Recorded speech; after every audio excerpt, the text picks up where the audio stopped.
नमस्कार के news national के मंच पे आप सभी का स्वागत है। देश विदेश की खबरों में एक नजर हेडलाइंस पे। पंजाब के कैप्टन अमरिंदर सिंह के खिलाफ बगावत हो गई। मंगलवार को राज्य के सीनियर मंत्री राजेंद्र बाजवा के घर पर होगी बैठक। इंदौर में चूड़ीवाले की पिटाई के मामले को लेकर अब देश में सियासत शुरू हो गई। अफगानिस्तान पर तालिबान के कब्जे के बाद भारत में रहने वाले अफगानी अब चिंतित हुए। प्रधानमंत्री अफगानिस्तान के मुद्दों पर अपने पुराने सहयोगी रूस से बातचीत करेंगे। प्रदेश कांग्रेस कमेटी के पूर्व अध्यक्ष व पूर्व उप मुख्यमंत्री सचिन पायलट ने सोमवार को जोधपुर बाड़मेर दौरे में मुख्यमंत्री अशोक गहलोत के गढ़ में सियासी ताकत दिखाने की कोशिश की।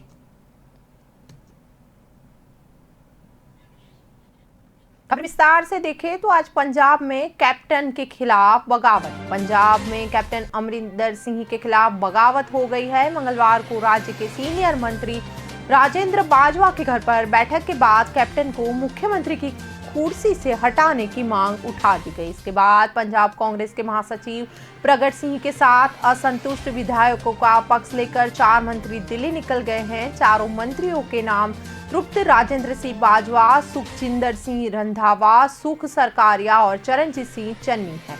बैठक के बाद मंत्री चन्नी, रंधावा और बाजवा ने कहा कि पंजाब के कांग्रेसी लीडर और वर्कर इस बात को लेकर चिंतित है कि कांग्रेस के चुनावी वायदे पूरे नहीं हुए। बरगाड़ी कांड, नशे के सौदागरों को पकड़ना, बिजली समझौते के मसले, बस केबल नेटवर्क, रेत, दलित मुद्दों पर कार्यवाही नहीं हो रही। अगला मुख्यमंत्री कौन होगा, इसको लेकर उन्होंने कुछ नहीं कहा, लेकिन इशारा नवजोत सिद्धू की तरफ है। इस बैठक में 28 विधायक शामिल हुए थे। कैप्टन के खिलाफ बगावत की तैयारी सोमवार को ही हो गई थी। नवजोत सिद्धू से मिलने के बाद उनके सलाहकार मलविंदर माली ने कैप्टन पर व्यक्तिगत हमले शुरू कर दिए। इससे साफ हो गया कि नवजोत सिद्धू ने कैप्टन अमरिंदर सिंह के खिलाफ खुली जंग का ऐलान कर दिया। ऐसा न होता तो माली के बयानबाजी पर सिद्धू जरूर लोग लगाते, जबकि कैप्टन ने साफ शब्दों में सिद्धू से अपने सलाहकारों पर अंकुश लगाने को कहा था। इस पूरे मामले में अब यह माना जा रहा है कि पंजाब कांग्रेस की पूरी दौफाट में बढ़ चुकी है। पंजाब कांग्रेस में मची कलह का ठिकरा कैप्टन के सिर पर फोड़ने की तैयारी की जा रही है।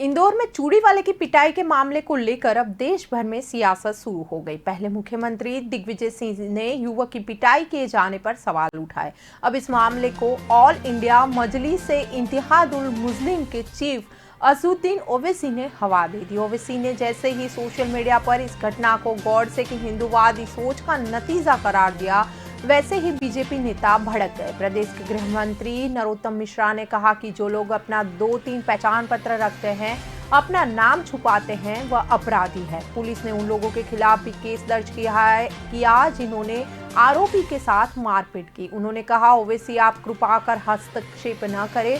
मध्य प्रदेश में कानून का राज है, यहाँ किसी को इस तरह सिर उठाने नहीं दिया जाएगा। गृह मंत्री ने कहा कि पॉपुलर फ्रंट ऑफ इंडिया संगठन को प्रतिबंधित करने पर विचार किया जा रहा है। उन्होंने कहा कि संगठन की गतिविधियों पर रोक लगाने के लिए मुस्लिम समाज ने आवेदन दिया है, जिस पर वैधानिक स्तर पर विचार किया जा रहा है। प्रदेश में हिंदुत्व के मुद्दे पर मुखरता से पैरवी करने वाले भोपाल के बीजेपी विधायक एवं पूर्व प्रमोटर स्पीकर रामेश्वर शर्मा ने ओवैसी पर सबसे पहले पलटवार किया। शर्मा ने कहा, मुस्लिम तुष्टीकरण की दुकान कहीं और लगाए ओवैसी, कहां दिग्विजय सिंह काफी है। भोपाल सांसद प्रज्ञा ठाकुर ने कहा कि यह छंद युद्ध है, यह तभी संभव हो पाता है जब उस स्थान पर देशघाती लोग उन्हें संरक्षण देते। उन्होंने कांग्रेस को भी घेरा है। अफगानिस्तान पर अब तालिबान के कब्जे के बाद भारत में रहने वाले अफगानी अब चिंतित हो रहे हैं। पिछले एक हफ्ते से वे अलग अलग दफ्तरों में और दूतावासों के चक्कर काट रहे हैं। उनके सामने दोहरी चुनौती है। एक तरफ अफगानिस्तान के हालात बेहद खराब है, उनका वहां जाना मुनासिब नहीं है, और दूसरी तरफ भारत में उन्हें नागरिकता कानून यानी सीएए का डर सता रहा है। अगर सीएए लागू होता है तो उन्हें नागरिकता नहीं मिल सकेगी।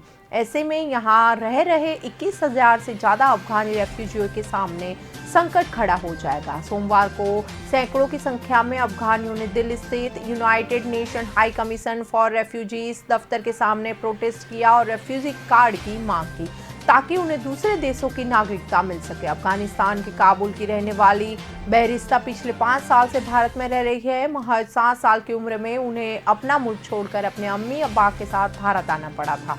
फिलहाल वे दिल्ली की अफगान बस्ती में रह रही है। उनके पिता की कबाड़ी की दुकान है। दफ्तर के सामने बेहिस्ता अफगानिस्तान का झंडा लिए नारा लगा रही थी, we want future, we want life. Barista बताती है कि उनका स्कूल में एडमिशन इसलिए नहीं हो पा रहा है क्योंकि उनके पास रेफ्यूजी कार्ड नहीं है। इसको लेकर हमने यूएनएचसीआर को कई सारे मेल भी किए, लेकिन कोई जवाब नहीं मिला।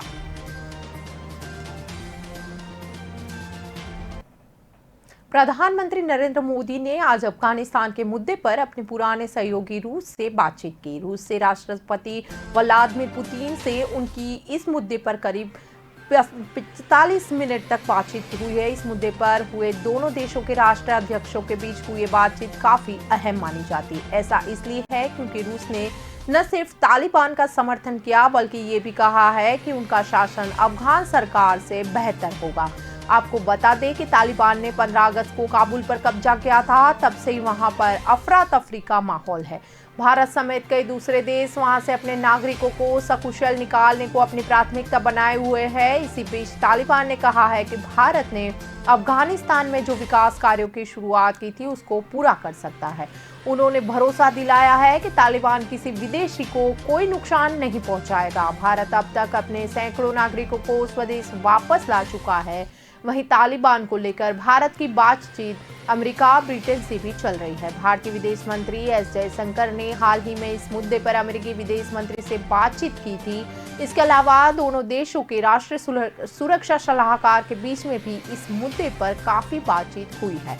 अफगानिस्तान के हालातों पर पीएम मोदी ने नेतृत्व में 2 बार सीसीएस की बैठक भी हो चुकी है।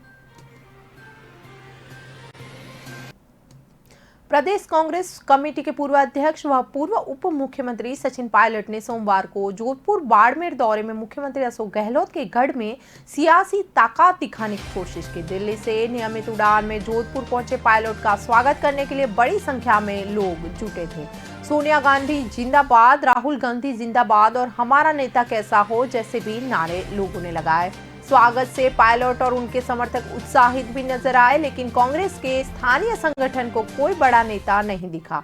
एयरपोर्ट पर केवल वे ही नेता नजर आए जो लंबे समय से पायलट के समर्थक रहे हैं। पायलट के हवाई अड्डे से बाहर आते ही कार्यकर्ताओं ने नारेबाजी शुरू कर दी। सुरक्षाकर्मी व नेताओं ने सुरक्षा घेरा बनाकर पायलट को उनके वाहन तक पहुंचाया। फिर पायलट ने गाड़ी पर खड़े होकर अभिवादन स्वीकार किया और मालाएं, गुलदस्ते भी लिए थे। कुछ लोगों ने उनसे हाथ भी मिलवाए। करीब 5 मिनट तक कार्यकर्ताओं से पायलट घिरे हुए रहे। नारेबाजी के बीच पायलट हवाई अड्डे से ही बाड़मेर जिले के बालोतरा के लिए रवाना हुए। उन्होंने पूर्व राजस्व मंत्री व गुड़ामलानी के विधायक पद से इस्तीफा भेज चुके हेमाराज चौधरी के मूलजी के ठाणे स्थित पैतृक आवास पहुंचकर चौधरी के भाई के निधन पर संवेदना भी व्यक्त की थी। इजराइल ने रविवार को लड़ाकू विमानों से गाजा पट्टी पर बम दागे। 2 दिन पहले गाजा ने इजराइल की तरफ आग लगाने वाले गुब्बारे लॉन्च किए थे। इसके जवाब में इजराइल ने यह कार्रवाई की। ये हमले गाजा के दक्षिण में स्थित खान यूनिस और उत्तर में स्थित जबालिया इलाकों पर किए गए।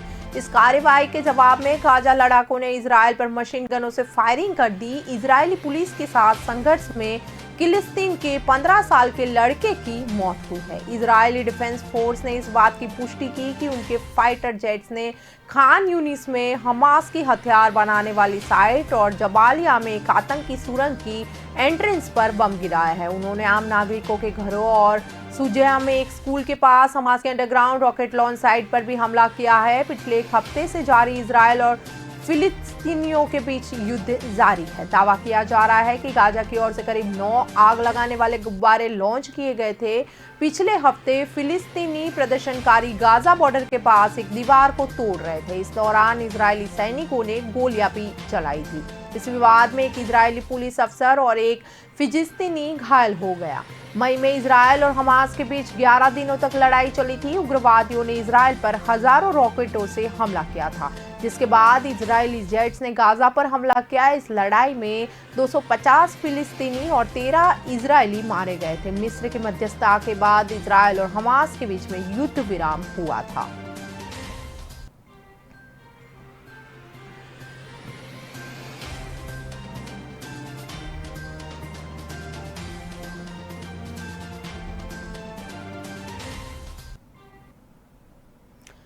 देश की पहली कॉर्पोरेट ट्रेन तेजस 2 साल में पहली बार लेट हो गई। 21 अगस्त को लखनऊ जंक्शन से ट्रेन सही वक्त पर निकली, लेकिन दिल्ली पहुंचते पहुंचते 2.5 घंटे लेट हो गई। इसकी वजह दिल्ली में बारिश के कारण सिग्नल फेल होना और यार्ड में पानी भरना बताया जा रहा है। नियम के मुताबिक इस ट्रेन के लेट होने पर यात्रियों को रिफंड मिलता है। इसलिए Indian railway catering and tourism ने रिफंड के लिए क्लेम करने वाले 1575 पैसेंजर्स को मंगलवार को 3,93,500 रुपये का भुगतान किया है। विमान जैसी सुविधाओं से तेजस एक्सप्रेस अगस्त 2019 में शुरू हुई थी। ये ट्रेन कोरोना की दूसरी लहर में 4 अप्रैल को बंद कर दी गई थी। इसके बाद 7 अगस्त से ये दोबारा शुरू की गई है। ये ट्रेन लखनऊ, नई दिल्ली और अहमदाबाद, मुंबई रूट पर चलती है। तेजस देश की पहली ट्रेन है जिसके लेट होने पर यात्रियों को रिफंड दिया जाता है। IRCTC का नियम है कि यदि ट्रेन 2 घंटे से ज्यादा लेट होती है तो हर पैसेंजर को 250 रुपये रिफंड दिया जाएगा। ये 1 घंटे तक लेट होने पर 100 रुपये रिफंड करने का नियम है। IRCTC ने इस हिसाब से यात्रियों को 250 रुपये उनके बुकिंग अकाउंट में ट्रांसफर भी कर दिए हैं।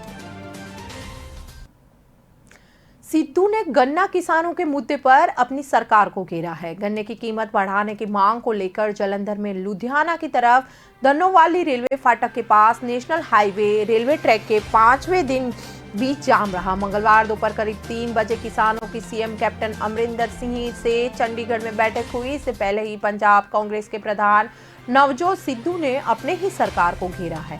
सिद्धू ने कहा कि साल 2018 से गन्ने की कीमतें नहीं बढ़ी है, वहीं इसी दौरान लागत 30% जितनी बढ़ चुकी है। इस दौरान पंजाब में कैप्टन की अगुवाई वाली सरकार ही है। सिद्धू ने इसी बहाने अपना पंजाब मॉडल भी बताया कि इसमें सभी को सही कीमतें मिले, लाभ में बराबर हिस्सा मिले, फसली विभिन्नता, उत्पादन व उत्पादन प्रक्रिया के लिए लाभदायक नीतियां बना किसानों व शुगर मिल मालिकों को और मुनाफा पहुंचाने का प्रबंध करना है।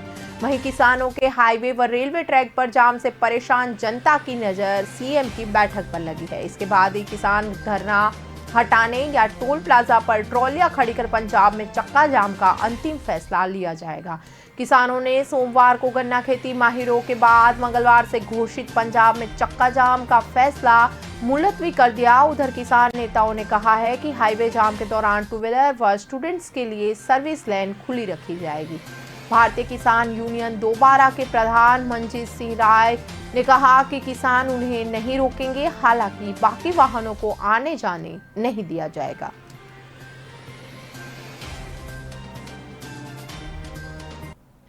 फिलहाल वक्त हो चला है ब्रेक का। ब्रेक के बाद तुरंत मिलते हैं।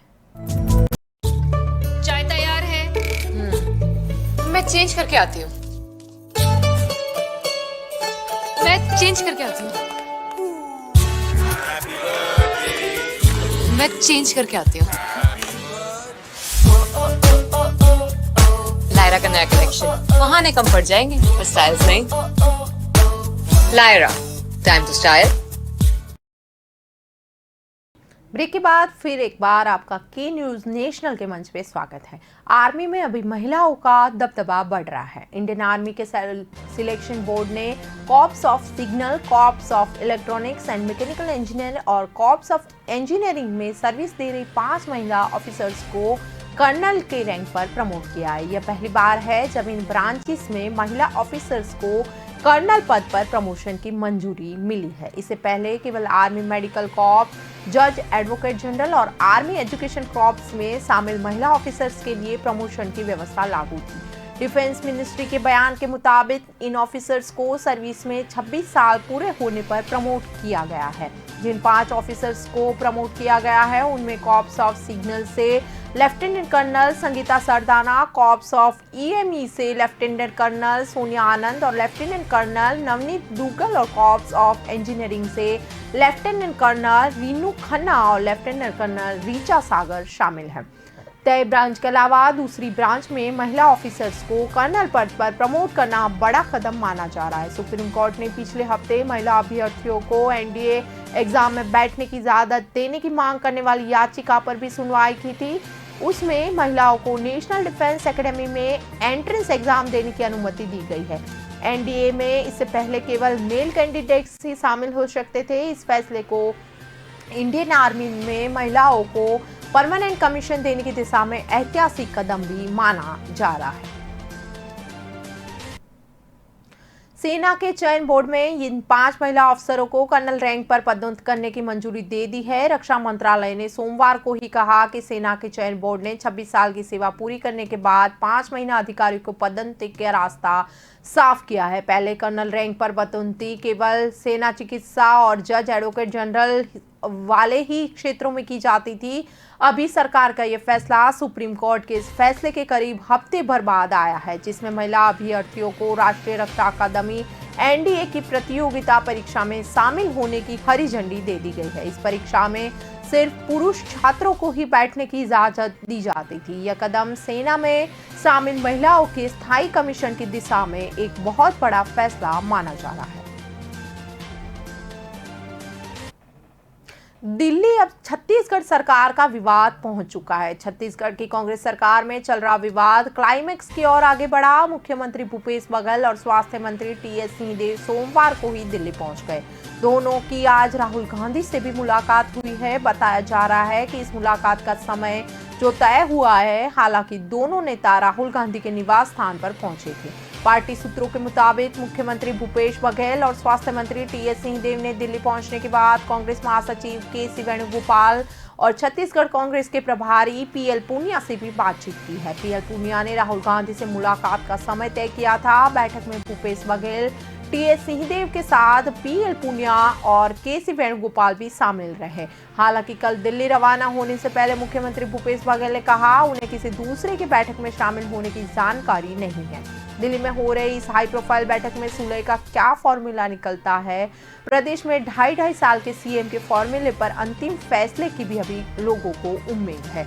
इस बैठक पर पूरे प्रदेश की अभी निगाहें है। बताया जा रहा है कि यह बैठक कांग्रेस के आंतरिक राजनीति की दिशा भी तय करेगी।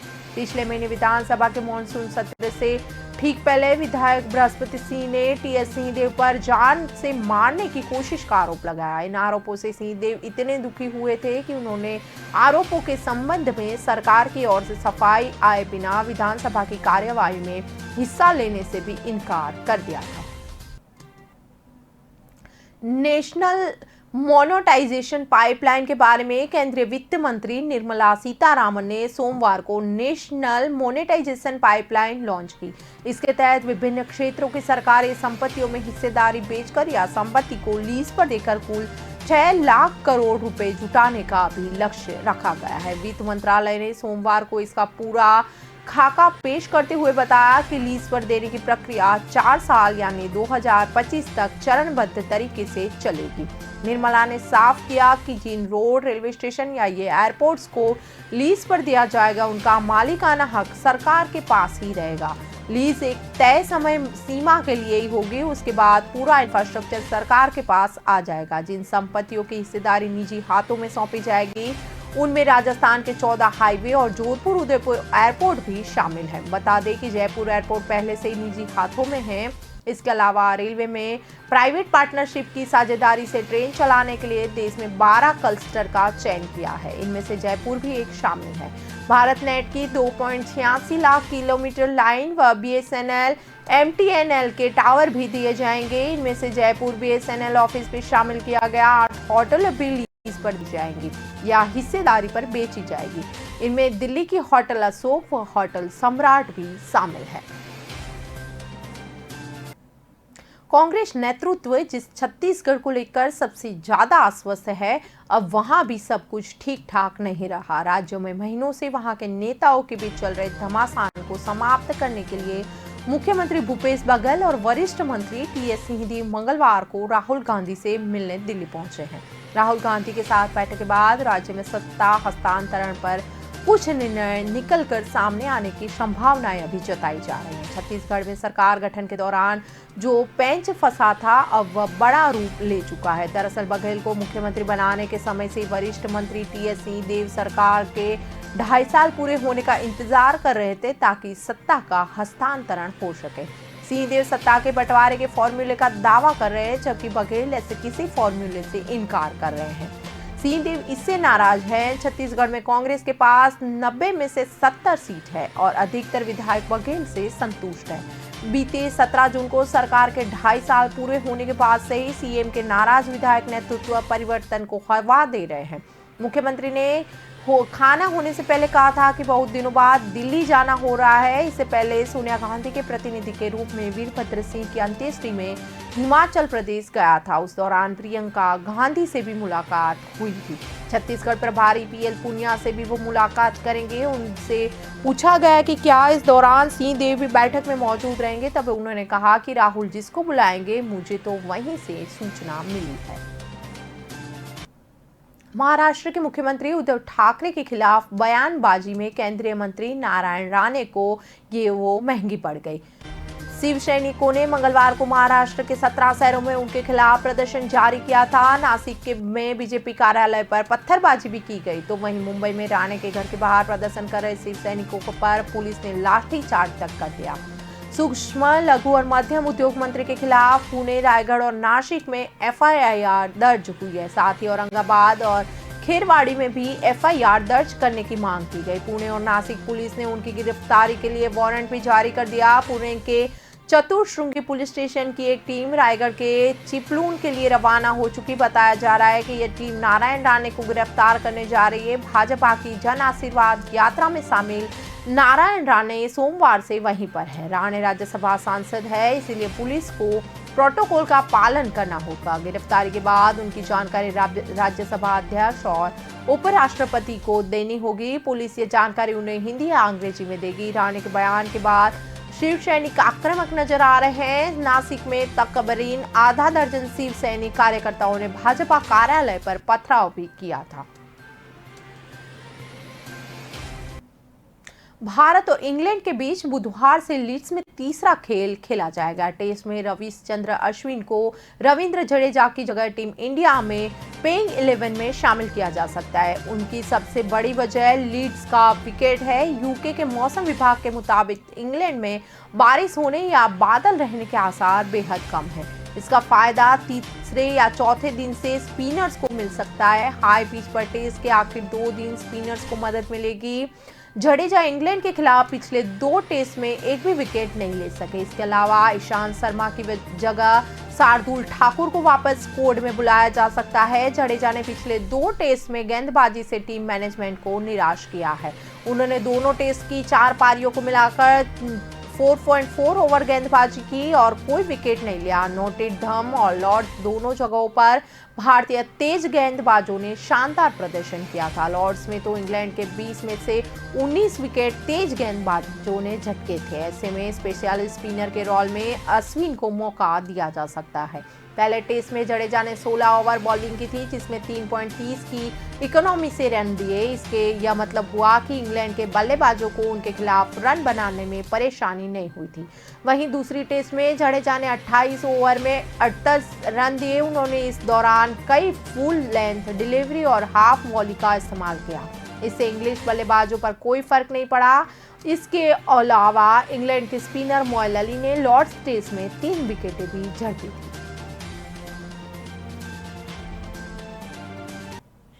अभी देश विदेश की खबरों में बस इतना ही। ज्यादा खबरों के लिए जुड़े रहे के न्यूज के साथ। नमस्कार।